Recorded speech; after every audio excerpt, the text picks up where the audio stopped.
"You're not leadership material," my parents said, then handed the family business to my brother. So I quit and walked away. A week later, Dad called asking for help. I just said, "Isn't he the leader now?" Can you imagine being told you're not leadership material by your own parents after dedicating 10 years of your life to the family business? It felt like a punch to the gut, a betrayal so deep it shook me to my core. But what happened just 1 week after I walked away was even more shocking. My dad, the man who just dismissed me, was on his knees begging for my help. My name is Amanda Parker, and at 32, I genuinely thought I knew exactly where my life was headed. For a decade, I had poured every ounce of my heart and soul into Parker Family Construction.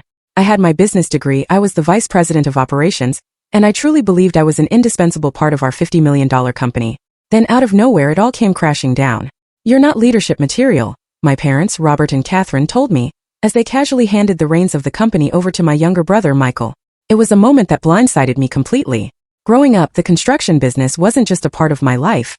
It was my life. My earliest memories are vivid. Sitting on my father's lap in his office, scribbling on the backs of blueprints while he took calls. By the time I was 8, weekends meant visiting job sites, proudly wearing a tiny hard hat my dad had custom-made with our company logo.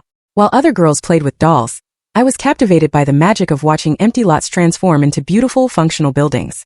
The smell of fresh lumber, the symphony of power tools, it all felt like home. Amanda has the Parker eye.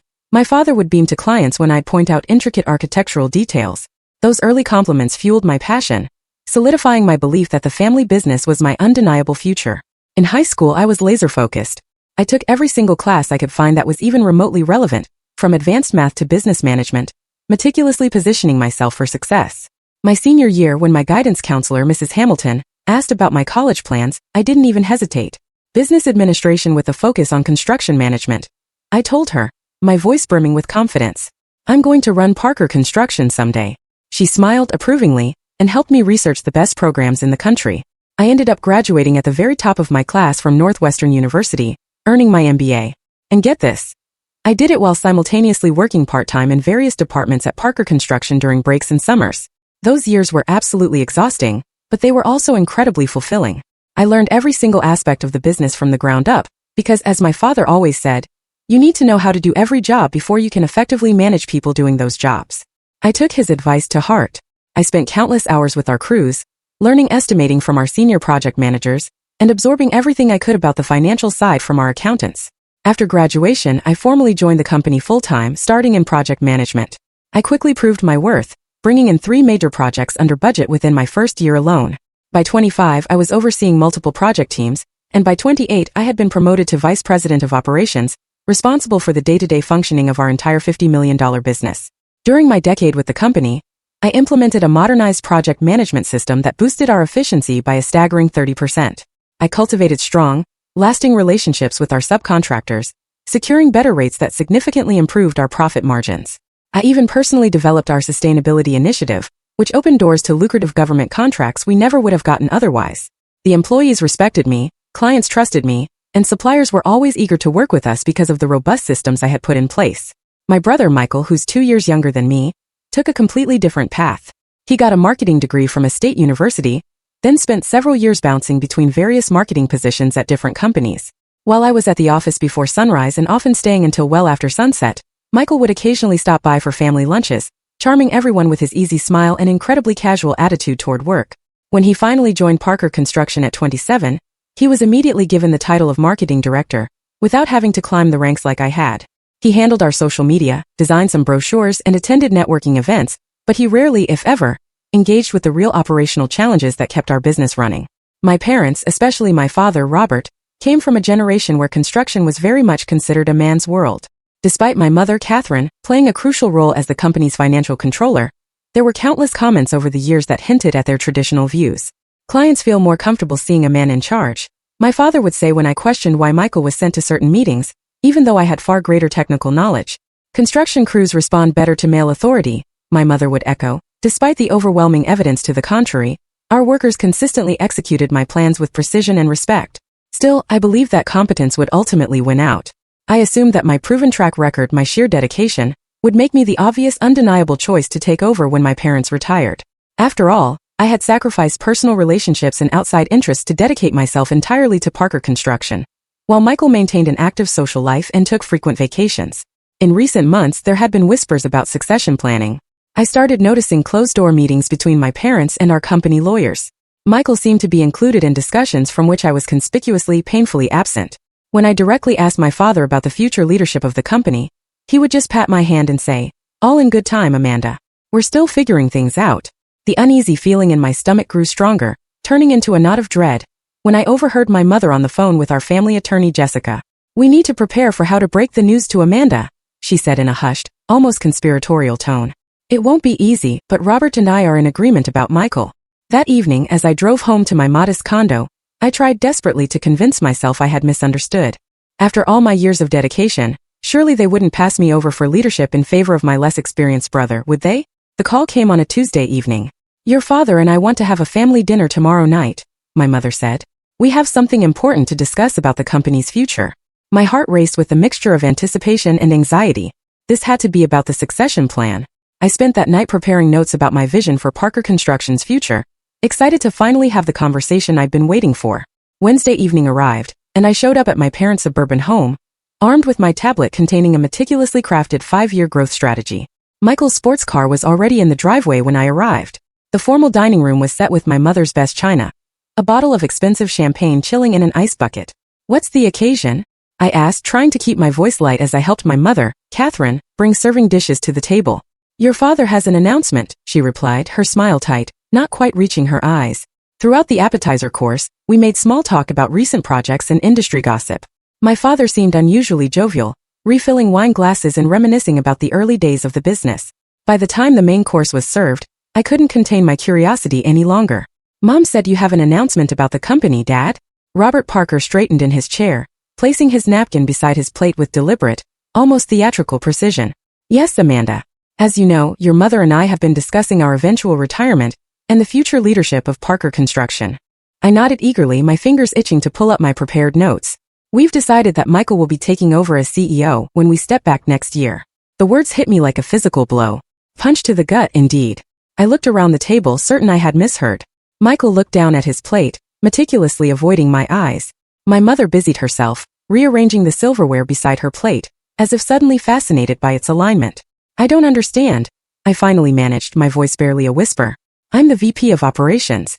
I've been with the company for 10 years. I have the education, the experience." "Amanda," my father interrupted, his tone patronizing, as if explaining something very simple to a child.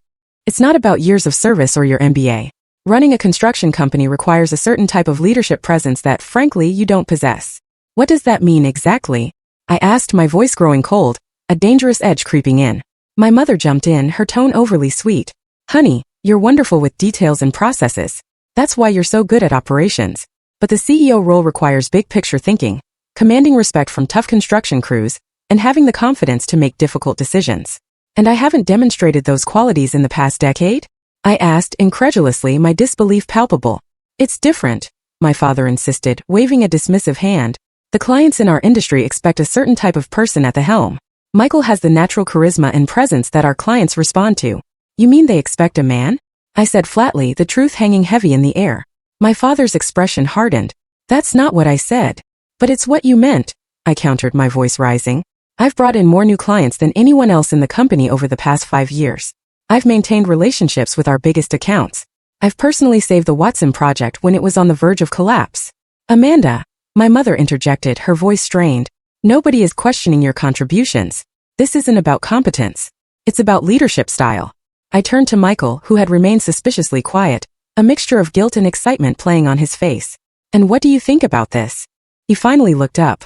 "I think I'm ready for this opportunity. I have some great ideas for taking the company in new directions." "Such as?" I challenged, my eyebrows raised. "Expanding into residential developments, creating a stronger social media presence, maybe even a reality TV segment showcasing our high-end projects," he offered, a nervous smile on his face. I nearly laughed. "Have you considered how we'll finance these expansions? Or the impact on our existing project management systems? Or whether our current staff even has the bandwidth?" "See, that's exactly what I mean," my father interrupted triumphantly. "You're immediately diving into the minutiae instead of embracing the vision. That's why you're not leadership material, Amanda." The phrase stung like a slap. 10 years of dedication, reduced to not leadership material. "We have an opportunity for you, though," my father continued, his tone suggesting he was offering me a great gift. We want you to stay on as COO, reporting to Michael. You'd handle all the operational details while he focuses on the company's direction and client relationships. You want me to work for my younger brother, after I've essentially been running the company operations for the past 3 years? I asked, the absurdity of it all hitting me. It's a prestigious position, my mother argued, as if that would make it better. And your salary would increase by 15%. I pushed my barely touched dinner plate away. This isn't about money.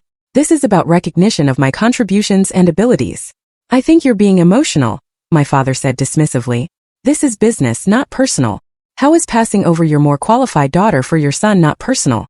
I demanded. My mother sighed dramatically. We knew you would take it this way. This is exactly the kind of emotional reaction that confirms our decision. I stood up, my chair scraping loudly against the hardwood floor. So, advocating for myself when treated unfairly is emotional. But when Michael does it, it's leadership? Amanda, please sit down, my father commanded. We're not finished discussing this. I think we are, I replied, gathering my purse and car keys. You've made your decision very clear. Don't do anything rash, my mother called as I headed for the door. Sleep on it. You'll see this makes sense for everyone. I paused at the doorway, the words hanging heavy in the air. 10 years. I've given this company 10 years of my life, missing friendships, relationships, and opportunities because I believed I was building something for my future. I won't make that mistake again. I drove home in a blur, hot tears streaming down my face. The betrayal cut deep, not just professionally but personally. My own parents didn't believe in me, despite all evidence to the contrary. That night I couldn't sleep. I paced my condo, replaying every conversation, every project, every milestone in my career, searching for what I had missed. Had I truly been deluding myself all these years? I pulled out my laptop and began researching construction companies in the area, updating my resume for the first time in a decade. As the sun rose, painting the sky with the promise of a new day, I made my decision. I wouldn't stay to be humiliated daily, watching my less qualified brother fumble through a role I had earned. It was time to walk away. Thursday morning, I arrived at Parker Construction headquarters earlier than usual before most employees arrived. I went straight to my office and drafted my resignation letter, printing 2 copies, one for HR, one for my father. By 9 a.m., I requested a meeting with my father and Samantha Lewis, our longtime HR director. They both appeared surprised by the urgency in my voice. I'll make this brief, I said once we were seated in my father's office. I slid the resignation letters across the table. I'm resigning, effective immediately. My father didn't even look at the letter. Amanda, don't be ridiculous. You're upset about last night, I understand, but this is a massive overreaction. Robert, Samantha interjected, scanning my letter with a frown. I think Amanda is serious. This is childish, he scoffed. Taking your ball and going home because you didn't get your way. I kept my voice steady, remarkably so. I'm not leaving because I didn't get my way.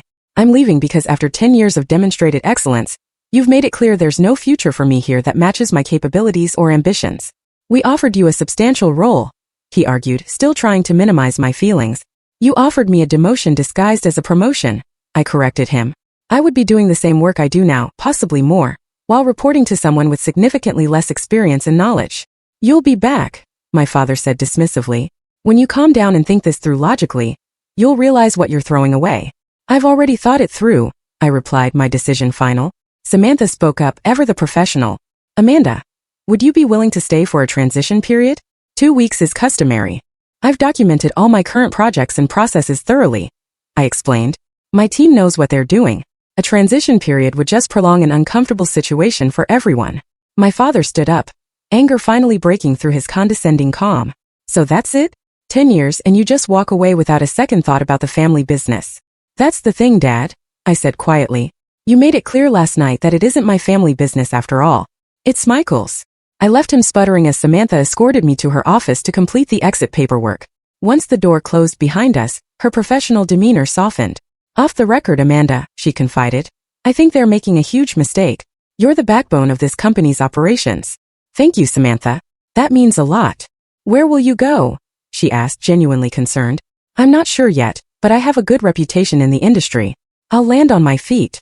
After completing the paperwork, I returned to my office to pack my personal belongings. Word had spread quickly, and several employees stopped by, expressing shock and dismay at my departure. Is it true? Asked Rachel from accounting, hovering in my doorway. You're leaving today? It's true, I confirmed, carefully wrapping the framed photo of my first completed project.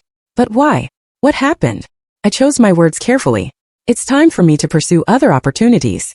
As I filled a cardboard box with awards, certificates, and personal items, Thomas Anderson, our senior site foreman, appeared in my doorway. "Tell me the rumors aren't true," he said gruffly. I gave him a sad smile. "I'm afraid they are, Thomas." The burly man crossed his arms. "This is about Michael taking over, isn't it?" I didn't confirm or deny, but my expression must have said enough. "Your father's making a mistake," Thomas said bluntly. "The crews respect you. You understand what we need to get the job done. Michael wouldn't know a load-bearing wall from a picket fence." "He'll learn," I said diplomatically.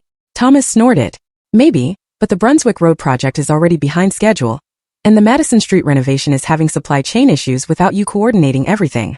He trailed off meaningfully. "I've left detailed notes," I assured him. "And you know what you're doing, Thomas."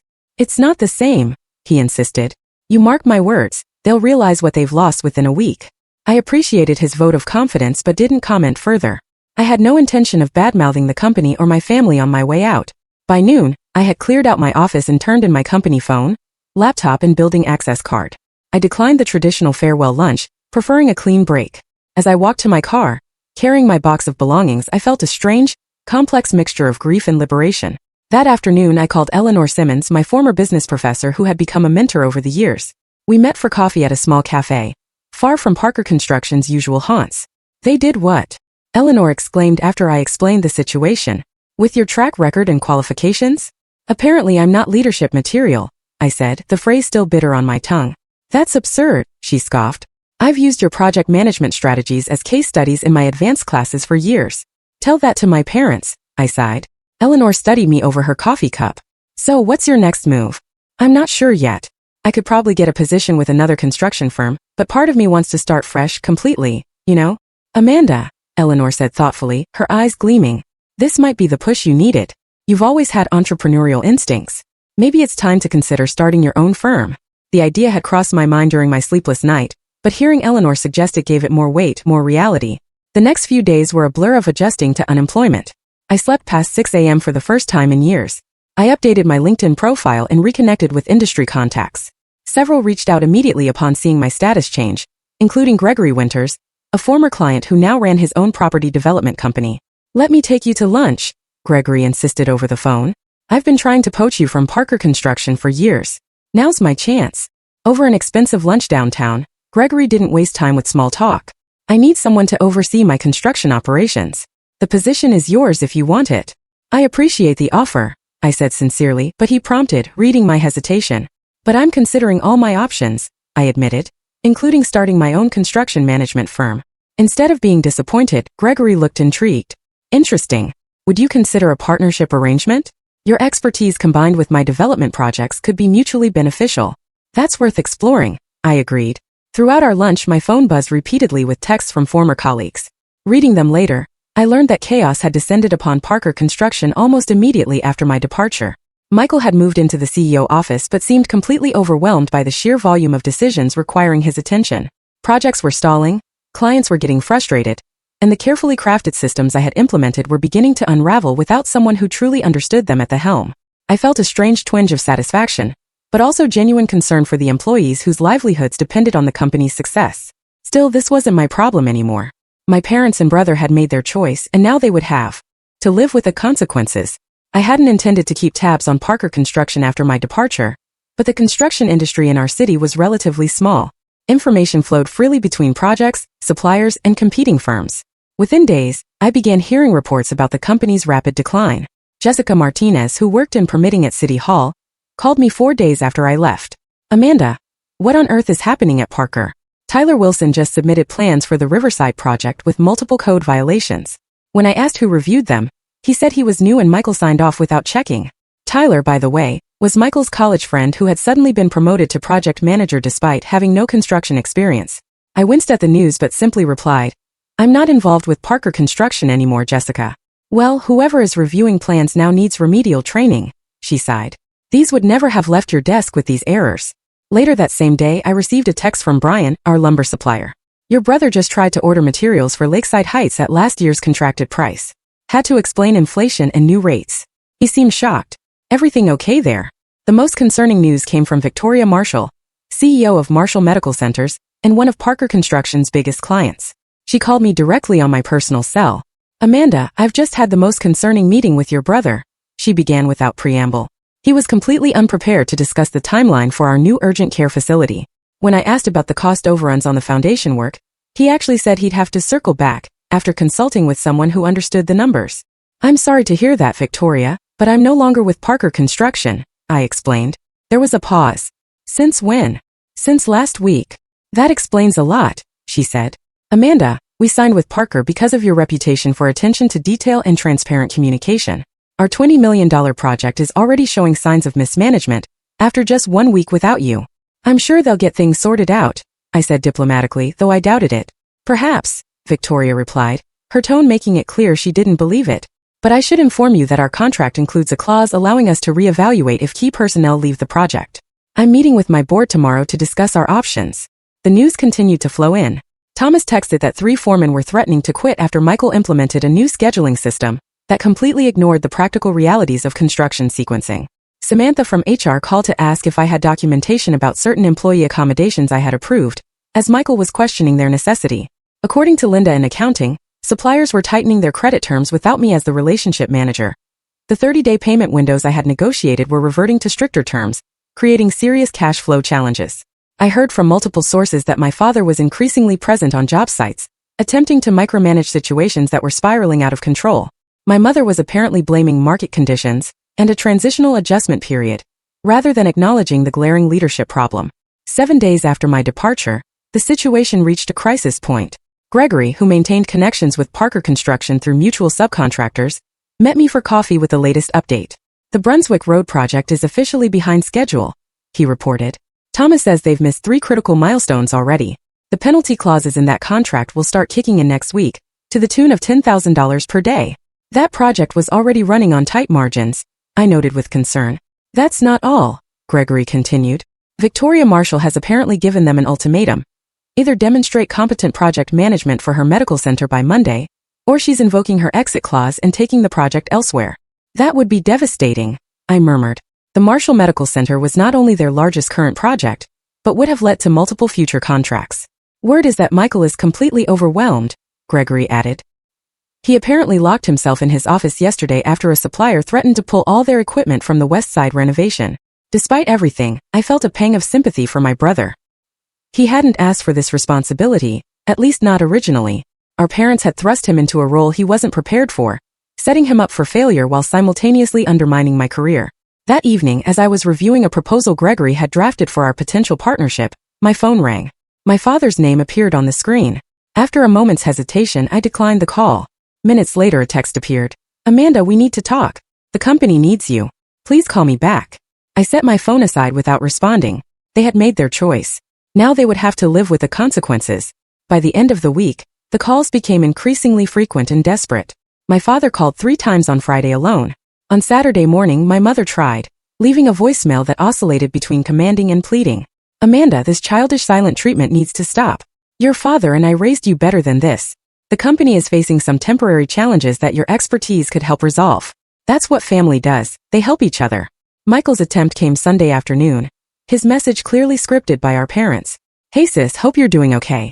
Look, there's been some complications with a few projects and we could really use your insight. Dad thought maybe you could come in as a consultant or something, just to help smooth things over during the transition. Call me back. I deleted each message without responding. The time for easy reconciliation had passed. If they wanted my help, they would need to acknowledge the mistake they'd made and offer meaningful change. Monday morning, I met Gregory at his office to continue discussing our potential partnership. He had arranged a meeting with his lawyer to discuss the framework for a new construction management firm that would capitalize on my expertise and his development portfolio. We could make a real impact, Gregory said as we reviewed projections. Your operational systems combined with my properties could create something special and directly compete with Parker Construction. I noted, a hint of steel in my voice. Gregory nodded. That's the reality. Is that going to be a problem for you? They are your family. I considered the question carefully. A week ago I might have said yes, but they had made it clear that business comes before family when they chose Michael over me. I needed to apply the same principle. Fair enough, Gregory replied. Then let's talk specifics. I have 3 development projects currently in the planning phase that could serve as our initial portfolio. As we discussed details, my phone buzzed repeatedly. I ignored it until Gregory finally said, that might be important. Go ahead and check. 5 missed calls from my father and 3 texts, each more urgent than the last. Victoria Marshall is pulling her contract. Call me immediately. The Brunswick penalties start tomorrow. We need your help, Amanda, please. The company is in serious trouble. Family drama? Gregory asked, noting my expression. The chicken's coming home to roost, I replied, putting my phone away. Let's continue. By the time I returned to my condo that evening, there were 13 missed calls and a flurry of increasingly panicked text messages. The final one, sent just an hour earlier, simply read, I'm coming over. We need to talk. Dad. I had just changed into comfortable clothes when the doorbell rang. Through the peephole, I could see my father standing in the hallway, looking disheveled and utterly exhausted. For a moment I considered not answering, but eventually I opened the door. Without greeting him, he sighed, pushing past me into the apartment. Thank God. Why haven't you been answering your phone? We're in crisis mode. Hello to you too, Dad, I said coolly, closing the door. What can I do for you? He paced my small living room, running his hands through his thinning hair. Everything's falling apart, Amanda. Victoria Marshall terminated her contract this morning. We're facing daily penalties on Brunswick Road starting tomorrow.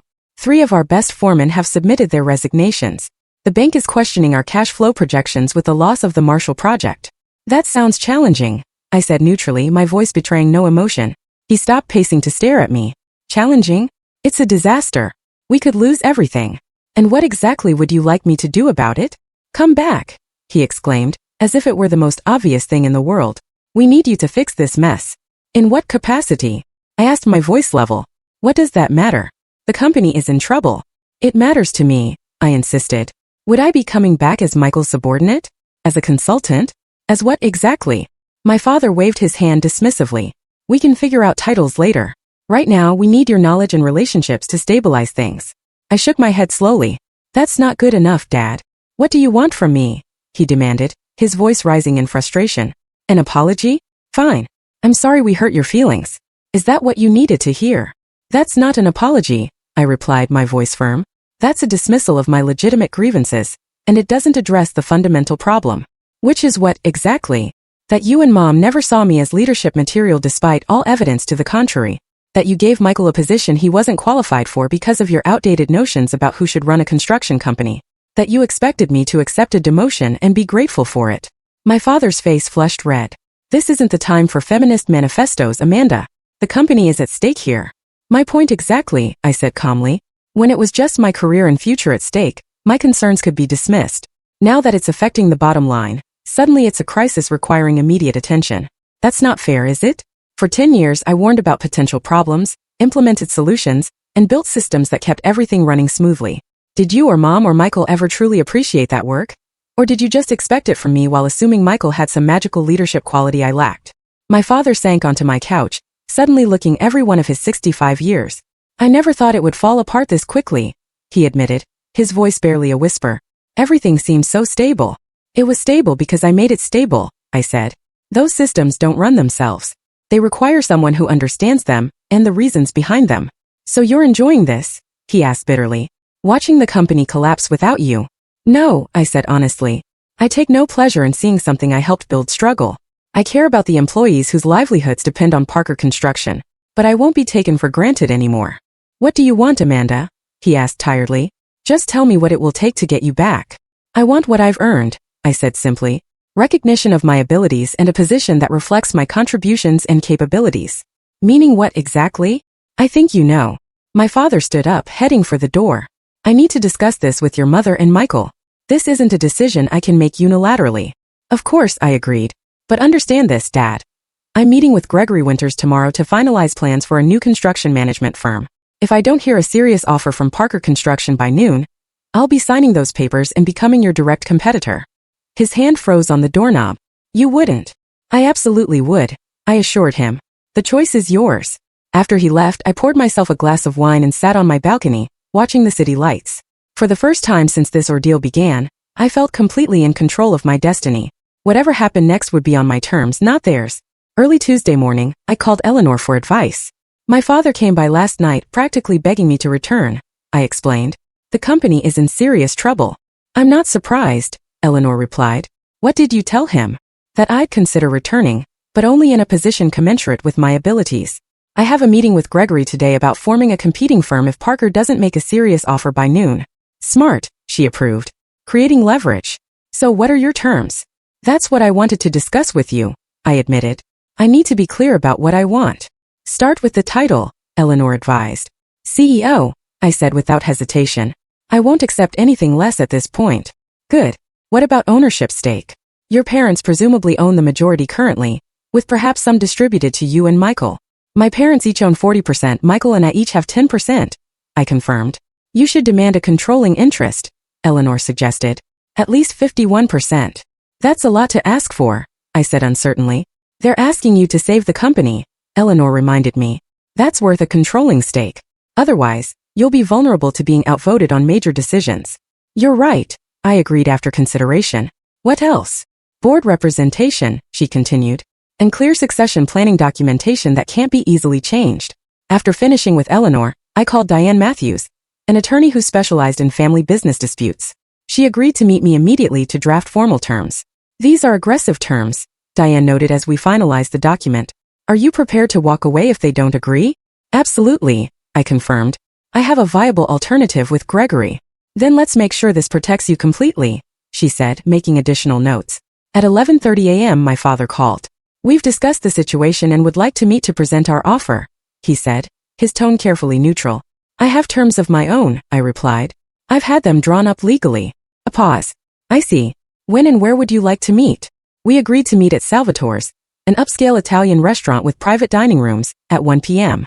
I deliberately chose neutral territory, rather than the Parker construction offices. I arrived early, dressed in my most professional suit, my document folder tucked under my arm. My parents and Michael arrived together, all looking tense and underslept. After we were seated in a private room and had ordered drinks, my father cleared his throat. Amanda, your mother and I have discussed the situation extensively. We recognize that your departure has revealed gaps in our operational oversight. My mother nodded stiffly. The company has faced unexpected challenges in your absence. Challenges that were entirely predictable to anyone who understood how the company actually functioned. I noted, my voice calm but firm. Michael shifted uncomfortably in his seat. Look sis, I know I was thrown into the deep end here.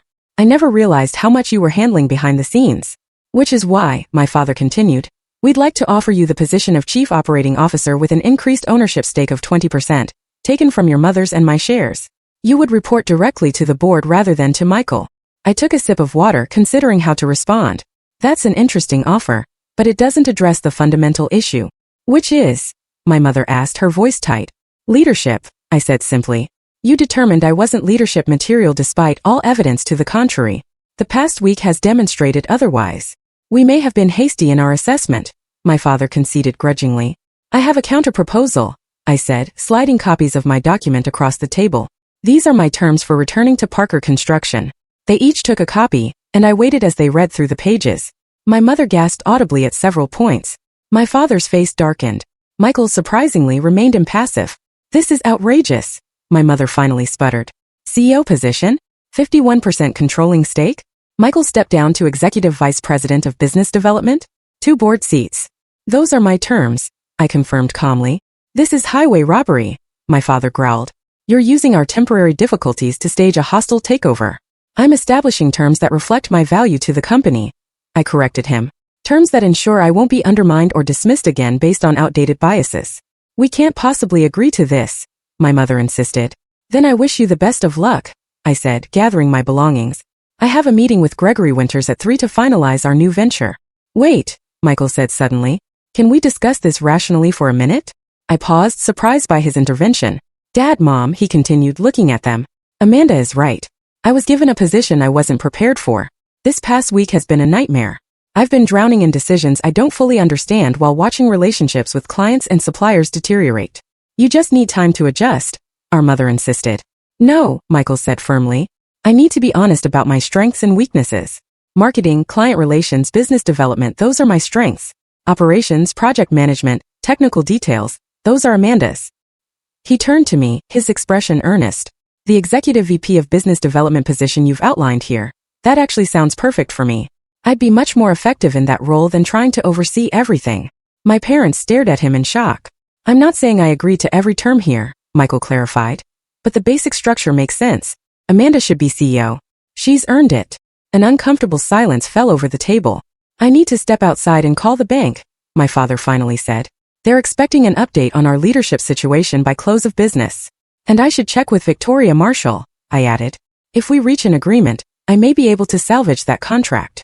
You can do that? My mother asked sharply. Victoria specifically cited my departure as the reason for terminating the contract. I explained.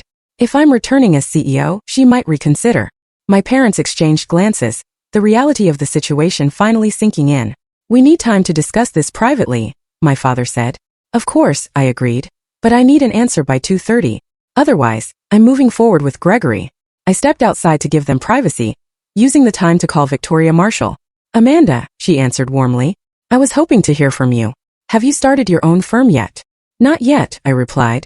There's a possibility I may return to Parker Construction, but in a different capacity, as CEO. Interesting, she said. That would certainly address my primary concern about the medical center project.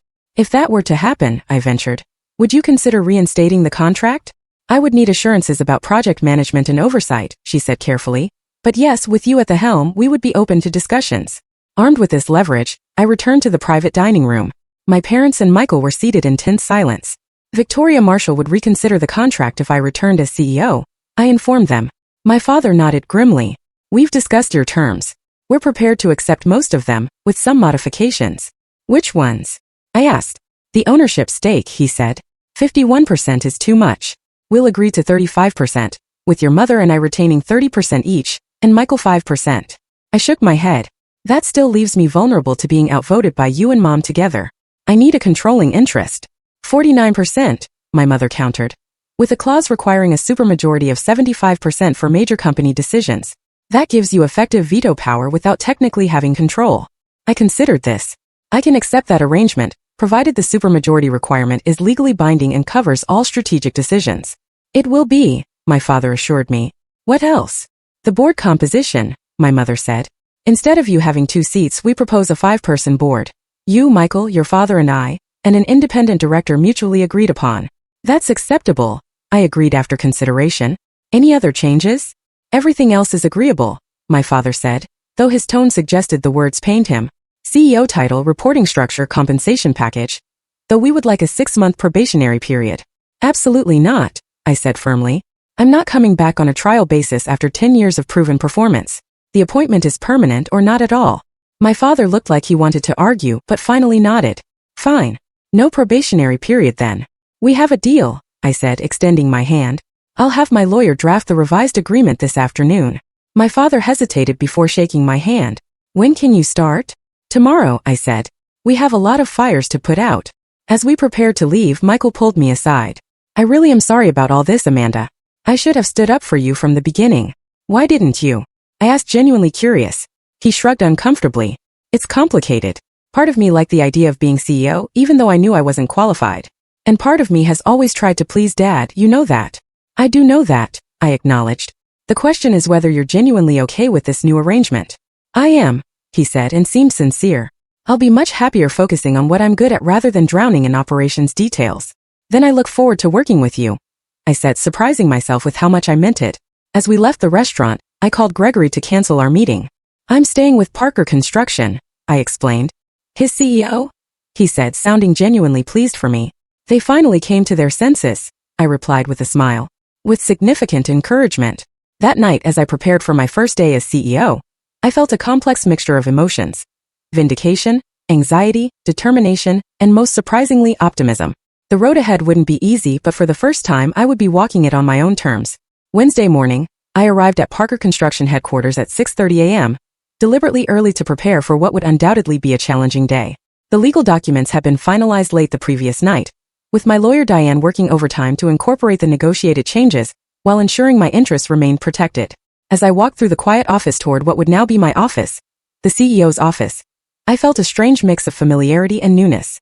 I had been in this building thousands of times, but never with this level of authority and responsibility. Michael had already cleared out his things, leaving the large corner office empty except for the furniture. I sat down, set my bag aside, and took a moment to look out the floor-to-ceiling windows at the city skyline. Several Parker construction projects were visible from this vantage point, including the now troubled Brunswick Road development. Taking in the view, I heard my father's voice from the doorway. Just getting oriented? He nodded, hovering awkwardly at the threshold. The board resolution and ownership transfer documents are ready for signatures. Your mother and I signed last night. Thank you, I said, accepting the folder he extended. I know yesterday was difficult, he said, choosing his words carefully, But I want you to know that despite our disagreements, your mother and I have always been proud of your work ethic and capabilities. Just not enough to make me CEO initially, I observed. He sighed. We made a mistake, Amanda. A costly one.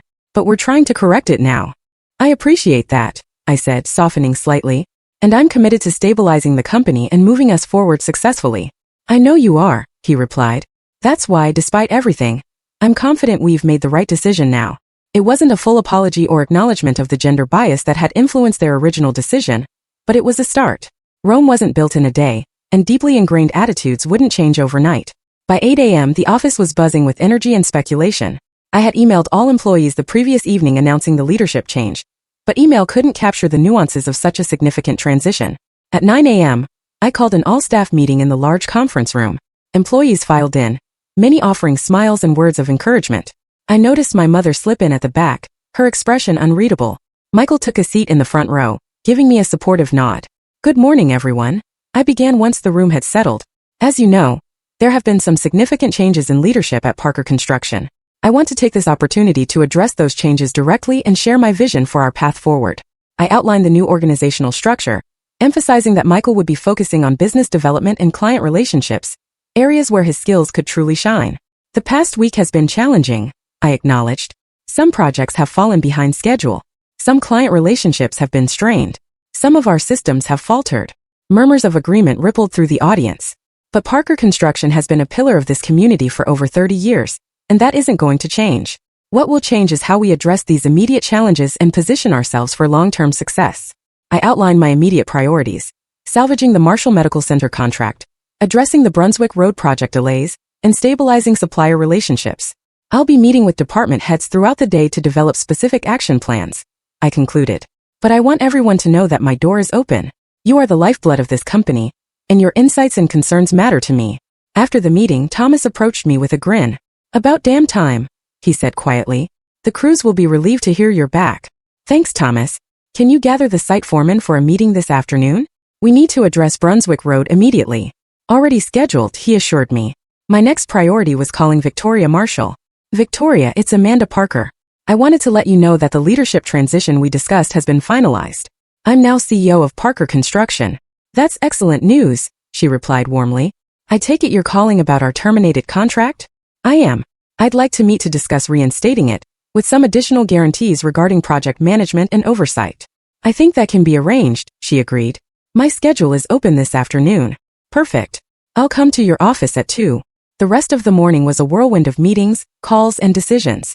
I met with our accounting team to address the cash flow concerns that had arisen with the tightened supplier credit terms. I reviewed the Brunswick Road project schedule with Thomas and the site foreman, identifying critical path items that needed immediate attention. Michael stopped by around noon looking more relaxed than I'd seen him in weeks. How's it going so far?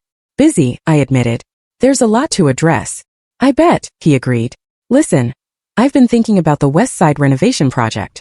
I think I might have a solution for the budget issues they've been having. To my surprise, his idea was quite good, leveraging a relationship with a local supplier to get preferred pricing on materials. It was the kind of creative business development thinking he excelled at. That's excellent, Michael. Can you put together a proposal and we'll review it tomorrow? Already working on it, he assured me. My father kept his distance for most of the day, though I noticed him observing from afar. My mother, however, made her presence known around 3 p.m., appearing in my doorway with a stack of financial reports. These projections need to be updated, she said without preamble, dropping them on my desk. They don't account for the week of disruption. I'm aware, I replied evenly. Nancy in accounting is already working on revised projections. I'll have them for the executive meeting tomorrow. See that you do, she said stiffly, turning to leave. Mom, I called after her. She paused but didn't turn around. This transition will be smoother if we can work together constructively. She nodded once sharply and continued out. It would take time for her to adjust to the new dynamics, perhaps more time than it would take my father. Her pride had been wounded, and that wasn't something easily healed. By the end of that first day, I had successfully negotiated the reinstatement of the Marshall Medical Center contract with enhanced terms that actually improved our profit margin. I had developed a recovery plan for the Brunswick Road project that would minimize penalty fees, and I had personally called our top 5 suppliers to restore the favorable credit terms we had previously enjoyed. It was after 8 p.m. when I finally gathered my things to leave, exhausted but deeply satisfied with the progress made. As I walked toward the parking garage, I found my father waiting beside my car. Long first day, he observed. Very, I agreed. But productive. Victoria Marshall called me, he said. She was impressed with the recovery plan you presented. Said it was more comprehensive than what she initially expected. We can't afford to lose that contract, I said simply. No, we can't, he agreed. Then after a pause he added, You did good today, Amanda. Thank you, I replied, the simple acknowledgement meaning more than I expected. 6 months later, Parker Construction had not only stabilized but was thriving under my leadership. The Brunswick Road project had recovered from its early delays and was now on schedule for completion. The Marshall Medical Center was progressing smoothly, with Victoria so pleased she had referred 2 additional healthcare clients to us. Michael had found his groove in business development, securing 3 major new contracts by leveraging his natural charm and networking abilities. Free from the operational responsibilities that had overwhelmed him, he was actually proving to be a valuable asset to the company. My father had gradually adjusted to the new power dynamic, occasionally offering advice but generally respecting my authority as CEO. My mother remained somewhat distant professionally, though our personal relationship had begun to thaw slightly. The most significant change, however, was in the company culture. With clear leadership and transparent communication, employee morale had improved dramatically. The systems I had implemented were running smoothly again, with additional refinements that increased efficiency even further. One Friday afternoon, after a particularly successful quarterly review meeting, my father asked if I would join him for a drink at the bar across from our offices. It was the first such invitation since the leadership change. I owe you an apology, he said once we were seated with our drinks. A real one, not the half-hearted attempts I've made before. I'm listening, I said, surprised by his directness. You were right, he admitted, looking me in the eye. We passed you over because of outdated notions about who should run a construction company. We couldn't see past our own biases to recognize that you were already demonstrating the leadership qualities we claimed you lacked. Thank you for acknowledging that, I said sincerely, a lump forming in my throat. The company is performing better than it ever has under your leadership, he continued. The numbers don't lie. You've increased margins, improved efficiency, and strengthened our reputation in the industry. It's been a team effort, I noted. Michael has excelled in his new role, and your experience has been valuable. But it's your vision driving it all, he insisted. I was wrong about you, Amanda. You are leadership material. You always were. Hearing those words brought an unexpected lump to my throat. Despite all the professional success of the past 6 months, part of me had still been seeking this validation from my father. Better late than never, I suppose, I managed with a small smile. Much later than it should have been, he agreed ruefully. But I hope you know that I'm proud of you professionally and personally. As we finished our drinks and walked back toward the office, I reflected on the journey of the past year. From dedicated VP to dismissed daughter to triumphant CEO, it had been a roller coaster of emotions and challenges. The lesson had been painful but crystal clear. Sometimes walking away is necessary to be truly valued. By refusing to accept less than I deserved, I had forced a recognition of my worth that might never have come otherwise. In the lobby of our building, my father paused before we parted ways. Your mother mentioned you're having dinner with him on Sunday? I am, I confirmed. Michael will be there too. You should join us. I'd like that, he said with a genuine smile. As I rode the elevator back to my office, I thought about that desperate day when my father had shown up at my apartment, begging for help.